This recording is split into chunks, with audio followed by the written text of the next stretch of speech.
All right, guys. Well, I'll get going here. I'm Jeremy Myers. I'm the fellowship director at University of Utah. And so I had planned on kind of going through and introducing you to our fellows here, and then also to Ben McCormick, and have them kind of introduce themselves. And then I'd love to hear where you're coming from and get an introduction to yourself. And then I was going to talk about 20 minutes or so, kind of about our program at Utah and what aspects of it are unique or are strengths of the program. And then I'm probably going to get off and allow you to kind of talk to Kevin and talk to Rano, our current fellows, about what their experience is like at Utah, ask questions of them. So thanks for joining us, number one. It's really great to have you here, and I'm really excited to talk to you about what we have to offer here. So I'm Jeremy, as I said. I've been here, this is my 13th year at University of Utah, and I came here out of fellowship. I completed fellowship with Dr. Makinich at UCSF, which amazingly was one of about 5 fellowships in the country at the time. And now you all are very aware of how many fellows there are here, or how many fellowships there are.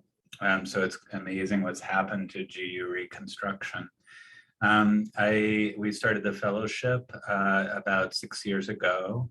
I think we've had 6 graduating fellows. We've moved to a 2-year fellowship. And so Rano is our current more second-year fellow, although he's the last 1-year fellow. And Kevin, who's on the call, is our first 2-year fellow. Ben McCormick joined us this year, and he completed the fellowship last year. So Kevin and Ben, why don't you introduce yourself, and hopefully Reno will join. I'm sure he's busy doing something right now. Yeah, hey, I'm Ben McCormick. Like Dr. Myers said, I'm graduated from the GURS Fellowship this past year and stayed on as faculty. Doing a lot of gender affirming surgery and some robotics and some general reconstruction. Been really, really enjoying it. And I think, as you'll see, I think it's a really, really very well-rounded program. I think probably more to offer here than you'll find in most anywhere. So happy to talk to you now or later. We'll give you, of course, our emails and feel free to reach out to me at any point. Kevin? Everyone, my name is Kevin Hebert. I'm the first-year GURS Fellow, University of Utah, and I did residency at Mayo Clinic in Rochester, Minnesota, and I'm originally from Louisiana. So excited to meet all of you and answer questions later on.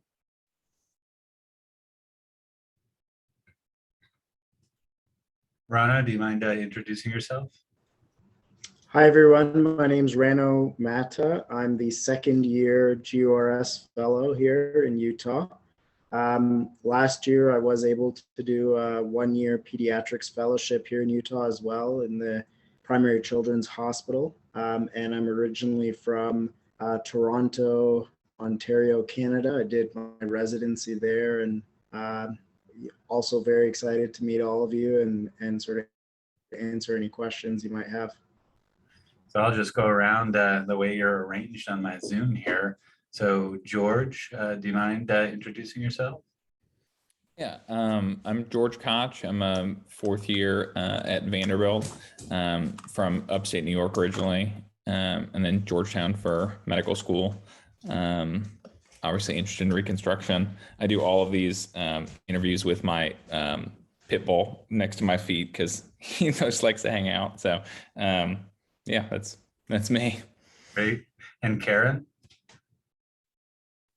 Hi, I'm Karen Dorsch. I'm one of the 4th-year residents at University of Rochester in Rochester, New York.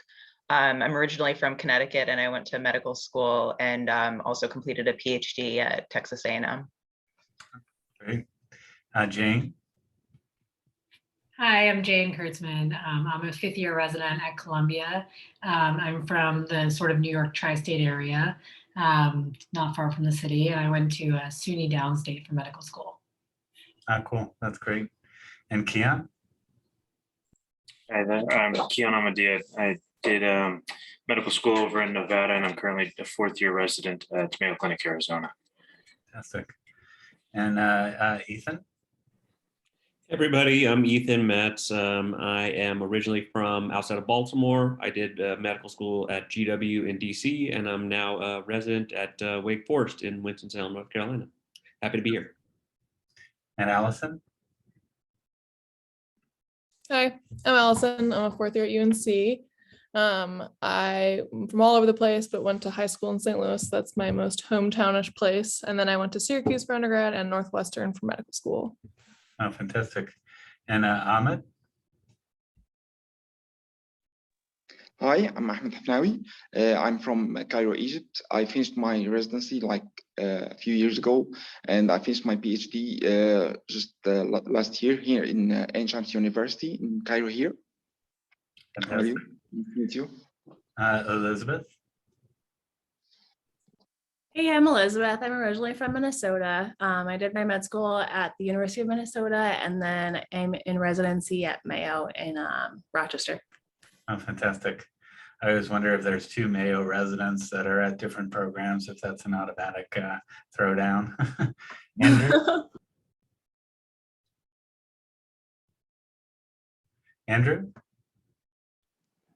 Hey guys, I'm Drew. I grew up in Colorado. Went to medical school at Creighton in Omaha, Nebraska, and I am a fourth year at University of New Mexico. Fantastic. And Liz, would you mind introducing yourself too, the most important person on this call? Hey, sorry, I'm trying to fix my video here.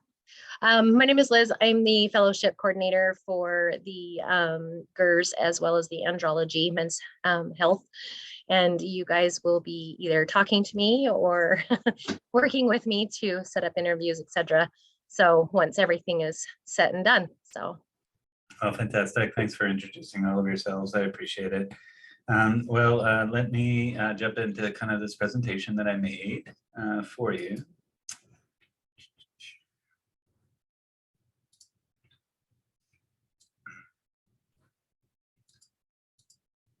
Okay, so talk about our program, obviously.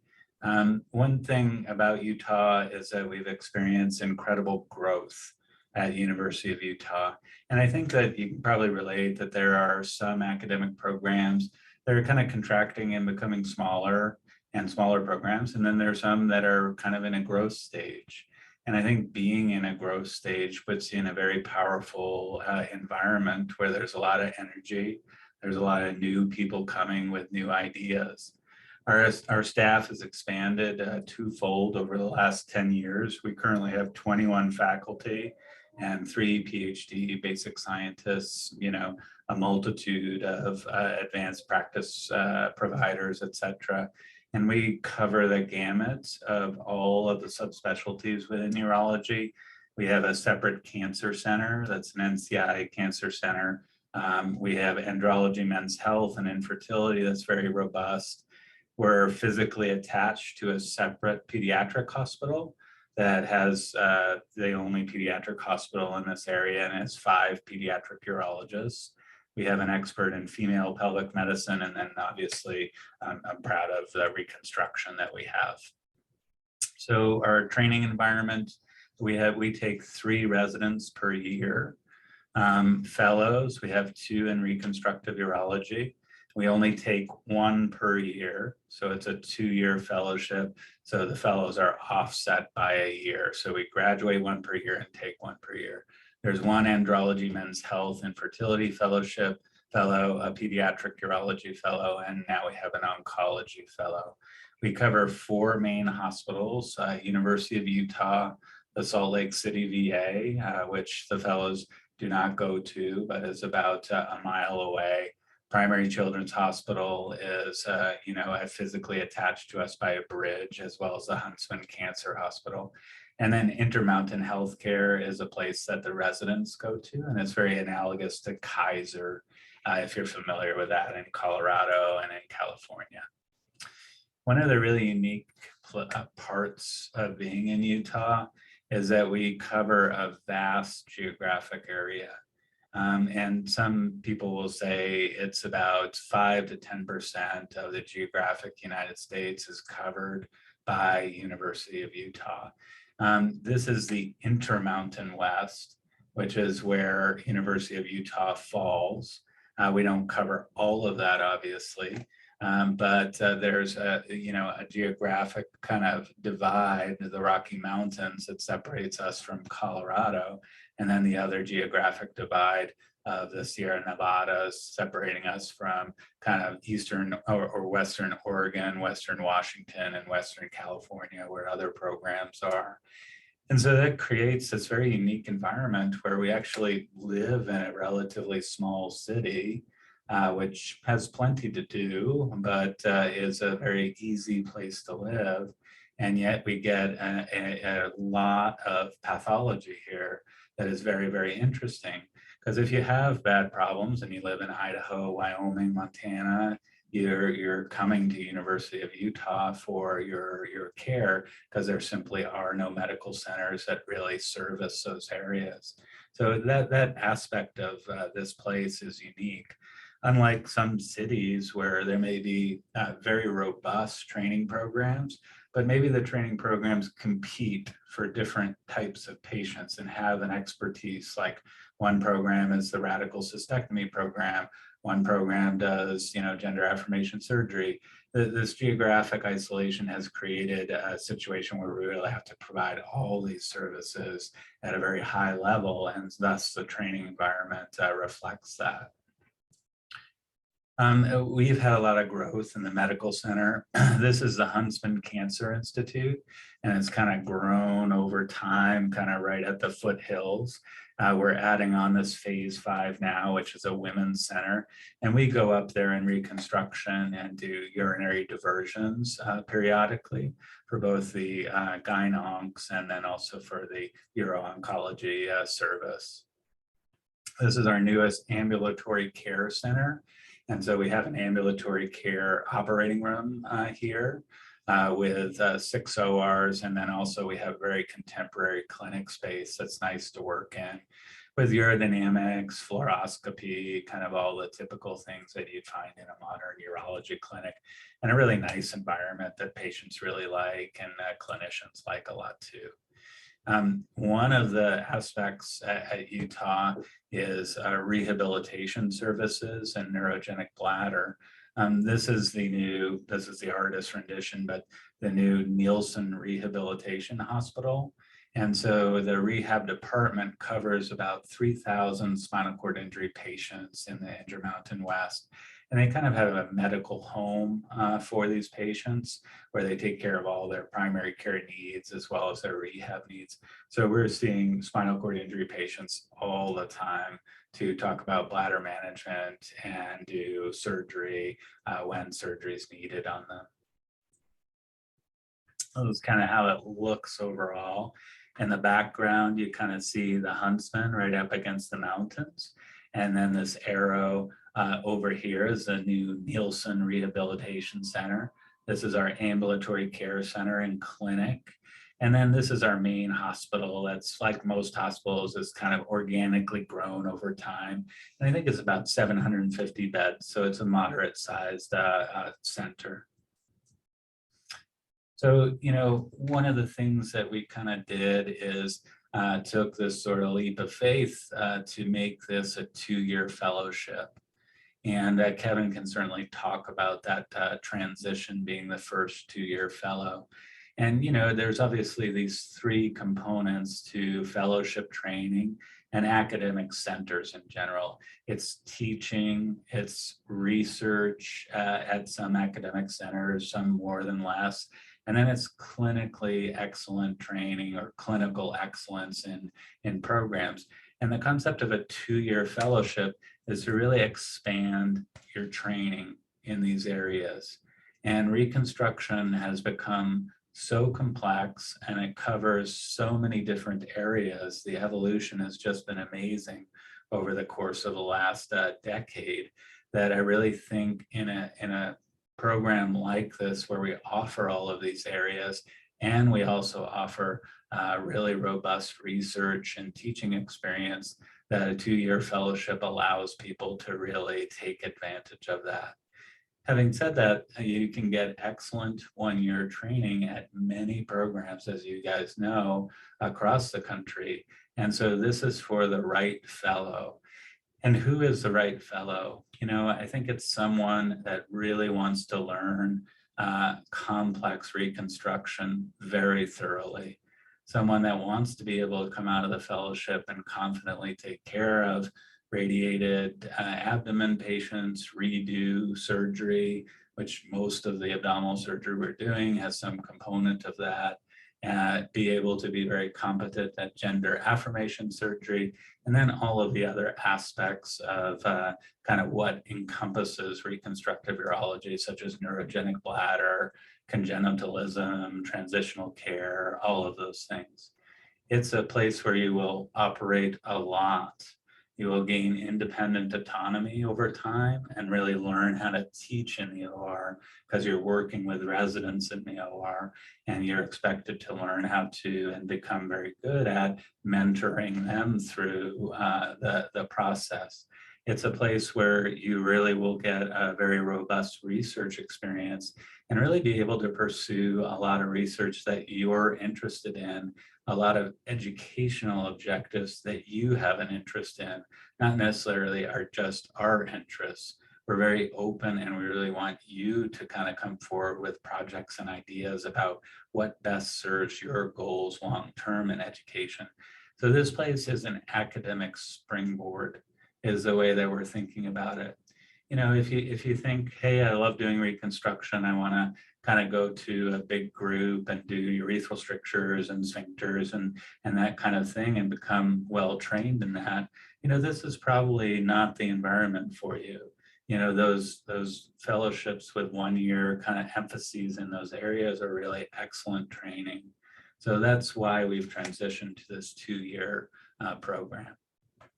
You know, what are the numbers? This is kind of an example from Ross, and I'm sorry I didn't put in Ben's numbers, but they're comparable to last year. The big highlights are urinary diversion, open reconstruction, and now robotic reconstruction with Ben, and that's one of his big emphases. So you can see a urethral reconstruction. We did about 75 total, and the required amount is 60. And we're usually between 60 to 80 urethroplasties a year. I'd probably say that's a little bit more now. Urinary diversion with open reconstruction. We did 67 cases. And so a huge experience in kind of urinary diversion, ureter work, complex ureter work. A lot of those patients have radiation injury or a redo urinary diversion. So great experience in that. And then another highlight is gender affirmation surgery. Of course, COVID like threw a wrench into the works with a lot of these sort of elective, somewhat elective cases. But we should be doing about 40 to 60 vaginoplasties a year and 12 to 15 phalloplasties or metoidoplasties a year. So it's a very robust, well-developed program. And that program's been going for about 4 years now. And Ben can talk a little bit about what the experience is like for fellows and residents. So our transgender health program, as I mentioned, it's been going for about 4 years, and we started off pretty slow, but currently we do 1.5 block days a week. And so that means translates to about 2 to 3 vaginoplasties a week, or 1 phalloplasty, 1 vaginoplasty, some combination of that going on every week. So that's a Tuesday every other week, and that's how it comes out to 1.5 times a week. We took this as a team approach because we knew that could be pretty overwhelming surgical volume once things built up. And also the collaboration that we have with plastic surgery is very good here. And there are a couple plastic surgeons that are very passionate about this work. And so there are two plastic surgeons, Corey Agarwal and then Isaac Goodwin. Isaac Goodwin did a fellowship in microvascular flaps at the Bunke Clinic, which is a very famous clinic in San Francisco for phalloplasty. So he has a lot of expertise in that. And then I work once a month now doing transgender and gender affirmation surgery. And then Ben McCormick works 3 weeks out of 4. And then Jim Hoteling, our andrology men's health expert, works also 2 days out of the 2 of those block days out of the month. So it's 3 urologists total. And so you'd kind of mix in between fellows, kind of exchanging which days are covered by a fellow. And the men's health fellow covers some of these days. And then the reconstructive urology fellows split up the rest of the days over time. This is the team. So what about research? I mean, I think that's a huge strength of coming here if you have an interest in research, and many of you obviously do. We've had a bunch of grants over time and been really successful with that throughout different aspects of urology. In reconstructive urology, we had a Pete Corey Award looking at quality of life with bladder management strategies and spinal cord injury, and then also a Department of Defense grant. One of the resources that we kind of invested in early was creating positions for research fellows. And so currently we have 2 research fellows, one who's split between pediatrics and adult urology and reconstruction, and one who's in oncology. And these are people that either elect to take an additional year to get an experience in research before they apply to urology residency, or they're unfortunate and they don't match in urology and they still want to pursue urology. Or sometimes people that are trained elsewhere come to the US and have aspirations of becoming a urologist in the US and spend time doing research. And the reason I mentioned these individuals is that they provide a lot of resources for doing collaborative research within the division, and they're very valuable. We have a lot of collaborations. I was one of the founding members of the Turns Network, which is about 14 centers in the US. And, you know, that's kind of flagged a bit as far as its productivity, but there's still a lot of very dedicated members and a huge database that can be used to answer some clinical questions in a retrospective kind of fashion. And it's a great contact network as well. And then I also helped start the Neurogenic Bladder Research Group, which now has about 12 members also in the US and Canada. And that's a really active group that's been very successful with grants, looking at various aspects of neurogenic bladder research and management. We also were the site that started this AAST multi-institutional genitourinary trauma study that was in association with the American Association for Surgery at Trauma. And so we've published a lot on the renal trauma, some on bladder trauma, and now we're bringing out a couple publications about pelvic fracture urethral injury. And so that's a really rich resource. We have this data set of, about 1,100 high-grade renal trauma patients with all of their radiology, a lot of the clinical details about their management and outcome. And so there's really a lot of projects that can be done with that. Rano has been working on a project looking at how we could change AAST grading in a way that maybe it would be a little more meaningful for clinical outcomes. We also collaborate with a health services research division that's through the Department of Surgery, and they have a number of these health services research databases such as MarketScan, the National Trauma Data Bank, something called the Trauma Quality Improvement Project, a bunch of inpatient kind of databases that are available. So there's a lot of health services research stuff that can be done during your time here as well. There's a lot of resources for doing that research. So one thing is for sure is that we don't expect you to be a statistical expert and figure out how to do health services research, analysis, and data acquisition. You know, we work with a team to do that. And so you kind of propose this project, develop it with this team of biostatisticians and epidemiologists, come up with a statistical analysis plan, and then you get the statistical results and you talk about those results with the team, see where it's kind of in error or can be explored a little bit more with reanalysis, and then you write the paper based on that. And so it's not something where this is just something you have to do, and we have these resources.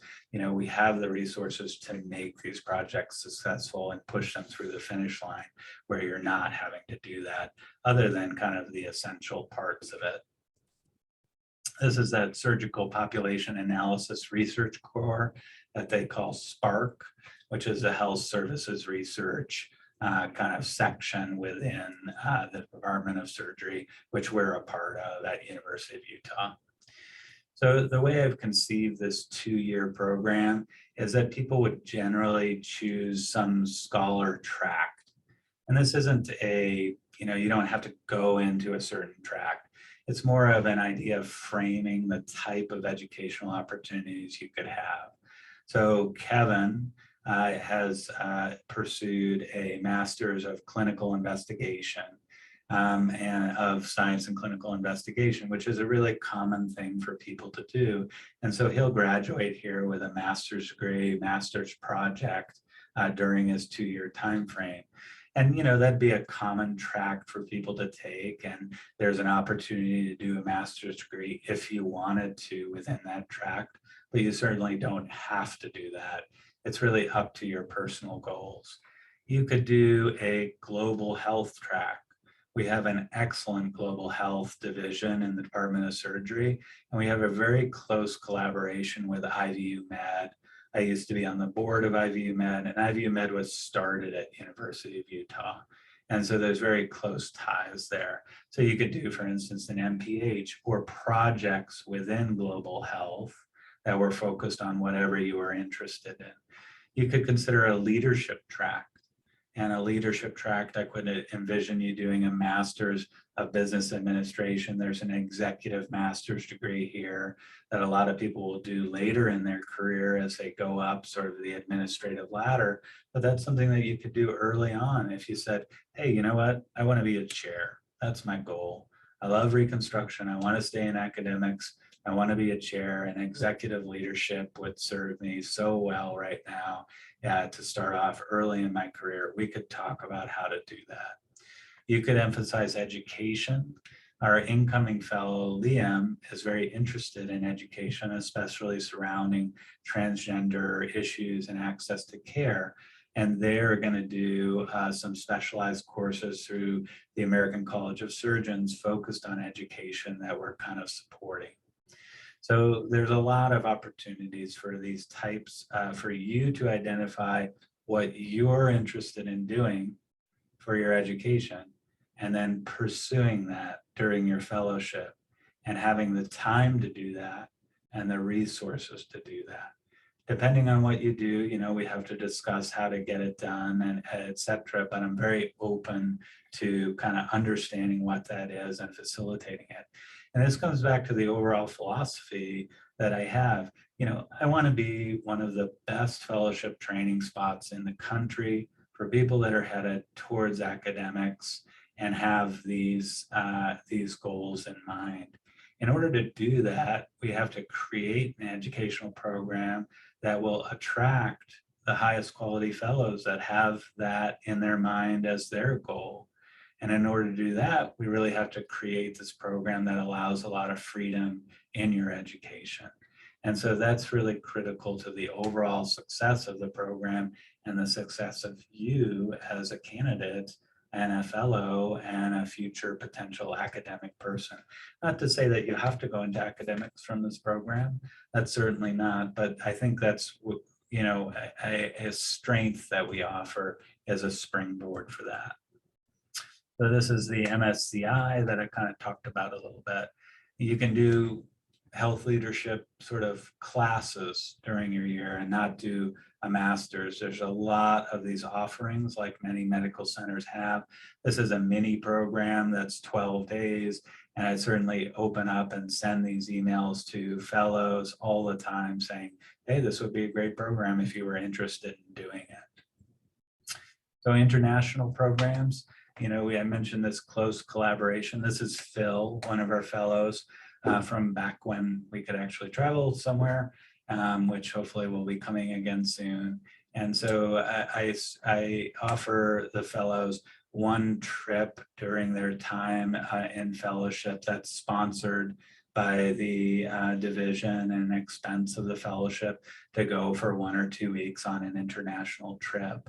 And I really want the fellows to apply for the GURS program to do that. But if they don't get into that program or it doesn't suit the timing, et cetera, then they're free to kind of be sponsored and paid for to go on an IVU Med reconstructive urology trip. So that's a great benefit of being here too. I would really encourage that. So Salt Lake is, you know, fairly affordable. Of course, everywhere has gotten more expensive. This is data from a couple of years ago, kind of pre-COVID or in the midst of COVID, and obviously prices have gone up. I'm from Boston, so I put that there. So the average rent, $1,500, roughly comparable to the United States, certainly more expensive than some places, but way less expensive than any, you know, really urban center like Chicago, New York, San Francisco, et cetera. You know, an aspect of being in Utah is that it is amazing. And I think Kevin and Rano can kind of talk about this some, all of the national parks. So for instance, Arches and Moab is 3.5 hours away. And so it's easy to go there for a weekend if you want to get away. The skiing, when I came in and interviewed, they told me that you could be skiing in 30 minutes. And I said, that's gotta be bullshit. You know, there's no way. And I drove up there and it was 27 minutes to the base of Alta from Salt Lake.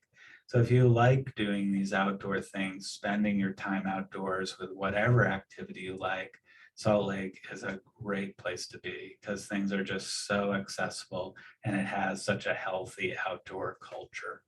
There's lots of city things to do here too. It's a great little city. You can get a beer, you can go out and get cocktails. You know, it's a good place to live. This is one of the new Performing Arts Center, the Rice Eccles Center, which has, you know, all of the off-Broadway kind of plays that come and a variety of really interesting things that you can go see. Of course, you know, skiing, these are some of the things that I've done over time. Everyone from Utah always puts in all their outdoor pictures that they like into their presentations. This is Jim Hoteling and his kids and my kids canoeing in Desolation Canyon, which is down near Moab. And we do a llama trip every year, hiking up into the Wind Rivers in Wyoming, which is about 4 hours away. And this is a scene from one of our camping sites on that llama hiking trip. And Jim and I doing some mountain biking. And this is just a hike in the back of the Huntsman. So it takes about 35 minutes to get up to this point, and this is the view that you get if you get an afternoon off or need to go out for some fresh air. So this is just a great place to be for that aspect as well as the training. So thanks for listening to that. I would love to hear any questions that you have for me or anything else you'd like me to talk about a little bit more. And then I'll turn this over to kind of the fellows and maybe ask Ben to answer any questions or give any feedback about being here as a fellow and now as a faculty. So do any of you guys have questions that you want to ask?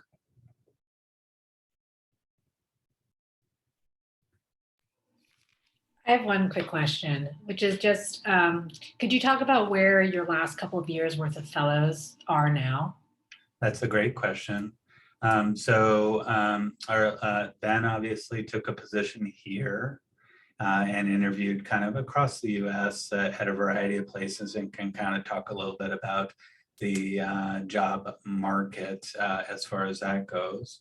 Our previous fellow was Ross Anderson. And so he ultimately decided that his passion was not in academics, and he wanted to go to a place where he could really practice independently doing reconstruction. And so he found a great opportunity in Reno. And so there's a very large LUGPA type group that has maybe 20 urologists in Reno. And there's no really academic, there's center there obviously, but I think a lot of the care there is taken care of by this system. And so he does all the reconstruction for that system. So he does a lot of robotics. He does a lot of really advanced reconstruction there simply because of the lack of an academic sort of urology center. And they really are the de facto center for all the care around Reno. Before that, we've had a fellow that left, Phil, and he works in infertility. And that's when we had the infertility and the reconstructive fellowship merged, and they were kind of together. And so Phil was much more interested in infertility and men's health than maybe some of the abdominal reconstruction, et cetera. And so he went to a large private practice group in New Jersey where he was from, and he does infertility care there for an REI group called RMA. Prior to that, we had Rachel Moses. She's an assistant professor at Dartmouth and doing a lot of great work there. Can you maybe talk about day to day, I guess, from year one and year two? Is it mostly OR, mostly clinic, and then does that change year to year? So that's a great question. One thing that I realized just personally, and also modeling this based on our pediatrics fellowship a little bit, is that coming out of training, nobody wants to do a full research year. You know, on one hand, it might be kind of a nice break. On the other hand, I mean, you're very well trained at that point and you want to start learning independence. And so rather than having a research year and then a clinical year, kind of like a lot of fellowships are structured, say oncology, et cetera, we decided to blend the years. And so we certainly expect you to be spending more time on your educational objectives, like completing coursework and the Masters of Clinical Investigation for Kevin during his first year. He is also clinically active. And so he does a day of clinic, and then he's in the operating room 1 or 1.5 or 2 days a week, depending on the week and depending on his class schedule. We're very cognizant of the need for him to do his classes and have adequate time for coursework and research. So there's not strictly a research and clinical year, but the second year we'd expect you to be more clinically active. So say you were pretty intensive on your educational objectives and you really wanted to get a master's degree, then maybe in your first year, you'd be working 2 days a week clinically, 3 days a week on research and education. And then in your second year, depending on your course load and your desire and how much experience, you might do 3 or 4 days clinical and 1 or 2 days doing research. So that's how it looks on a day-to-day. We roughly split the fellowship. And so I think first year fellows on average will be working more with Ben McCormick, but not exclusively. And then second year fellows will likely be working more with me, but definitely not exclusively. And I certainly don't feel heavy-handed about assigning fellows to be somewhere. We never need a fellow. We can always be working on our own or with the residents exclusively. And so a lot of what cases are really educational for the fellows, they'd certainly be very free to kind of decide that and let us know and kind of pursue those cases.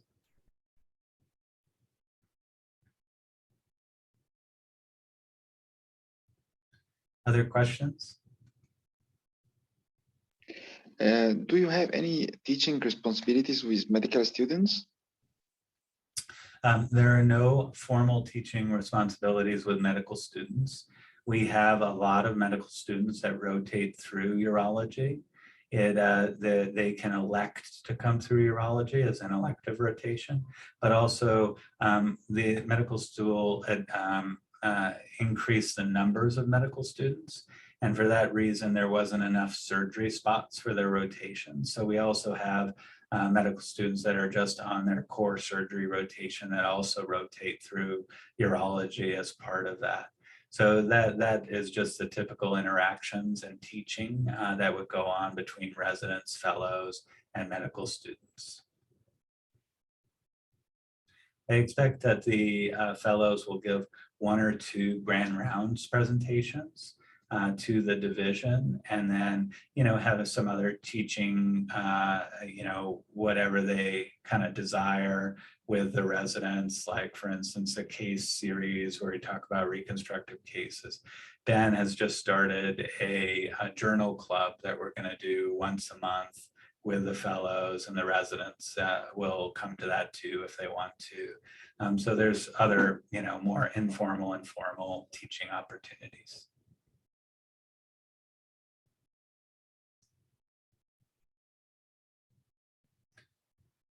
Anything else? Okay, Ben, if you're still there, maybe you could kind of give some comments for just a few minutes, kind of about your experience, and then maybe I'll sign off, and Rano and Kevin can kind of talk to you guys from their perspective. Yeah, happy to. I think I was just reflecting during your presentation about kind of what if my fellowship had been 2 years. And I think kind of in my first 6 months of practice, I've had a lot of sweaty cases where I wish I had maybe a few more of these under my belt. And I think really, I mean, I a bunch of colleagues who did different fellowships in oncology and robotics or endo. And I really think that if any fellowship should be 2 years, it should be reconstruction. As Jeremy said, it's such a large field that's growing. I mean, really becoming facile at the breadth of reconstructive urology is really hard in a single year, especially. So, I think that the clinical training that you get with the additional year, in addition to the resources that come along with the program and the opportunities for, pursuing academic pursuits, is really an advantage. Salt Lake City is really a wonderful place to live. If you get out of work early one day, you can just run up and ski, or, any weekend you can find tons to do in and outside of Salt Lake City. So I've really, really enjoyed it. And, one of the reasons I came here initially and certainly stayed on just because I find it a really pleasant place to work. Everyone is really wonderful to work with. And I think my priority and fellowship and staying on as faculty, for better or for worse, I think was the social, was the relationships I had here, and how I knew how important that was to me personally, and just in happiness, quality of life. So I think, the combination of surgical training, research opportunities, the connections that Dr. Myers has across the country for jobs, that in combination with the social aspects of the university and working with the residents and other fellows, and just how great Salt Lake City and Utah is at large, I think are really compelling reasons to come. So, it's certainly, I think, a lot of people kind of hesitated the 2 years, and I think it's, important to think about, but like Dr. Myers said, this is a really, you can be set up here to go anywhere. And I think, I think probably, whether he admits it or not, Dr. Myers probably sweats, your future more than he does his at this point. It's really feels nice to be a priority and feel taken care of that way.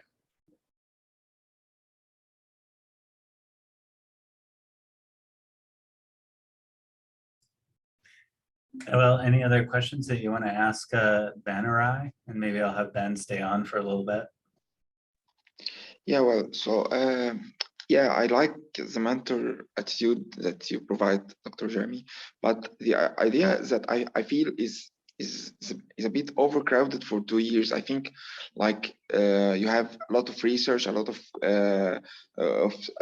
surgeries in reconstructive urology. So I think I mean, if it's optional for everyone to enter in operations, how will you make sure that everyone gets the appropriate training in every part of genitourinary reconstruction? Well, I think it's a good concern. You know, we don't have the situation where the fellows are double scrubbed.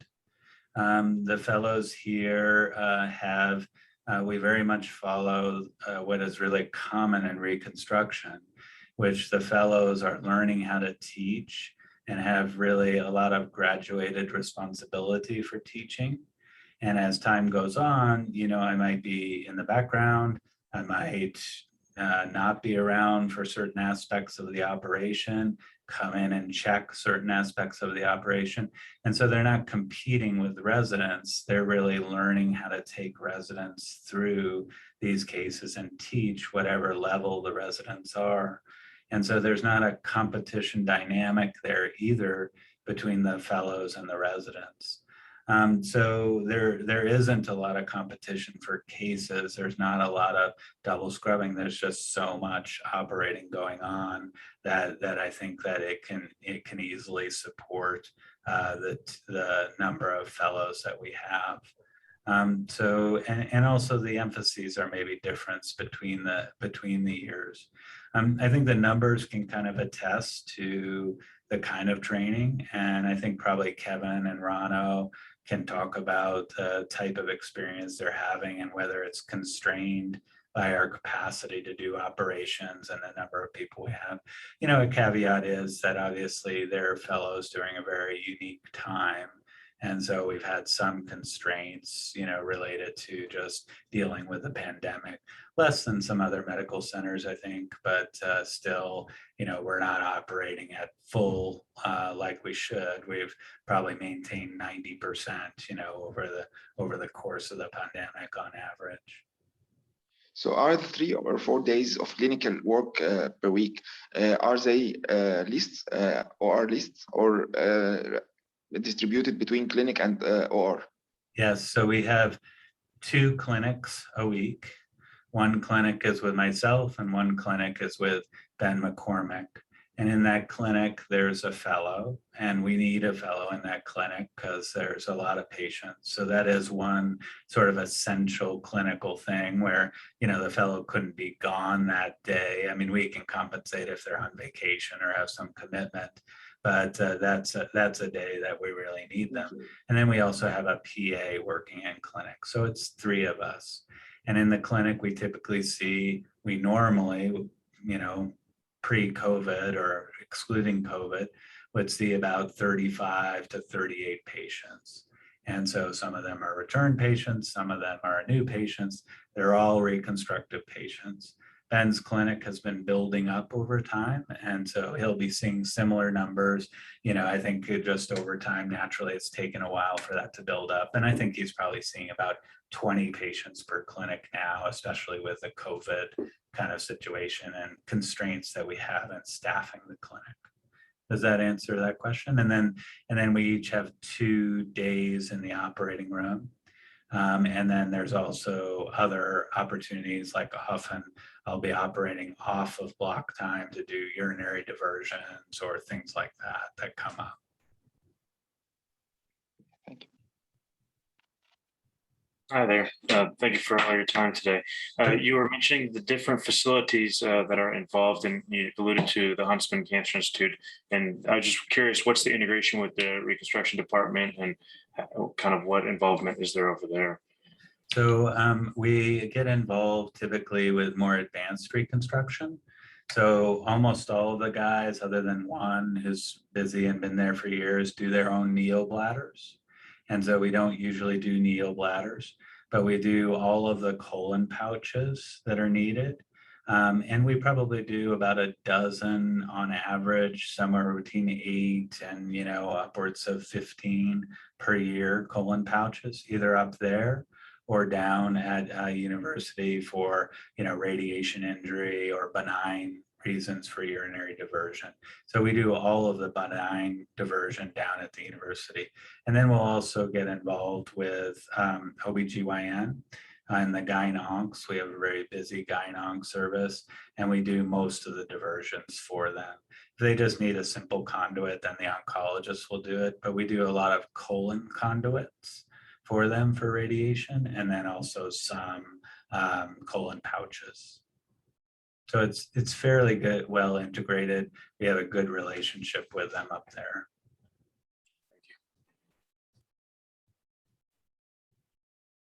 Okay, guys, well, it's really nice to meet you all, and I'm going to sign off, and I'll keep this meeting going. Liz, is this, will this keep going, or will I shut it off for everybody?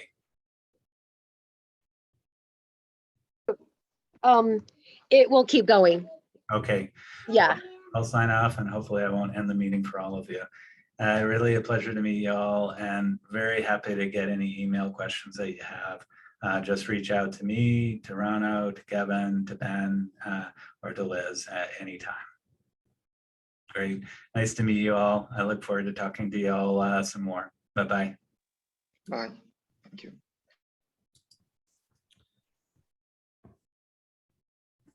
Sorry, technical problems. I do have to assign it. I'm signing it to you, Liz.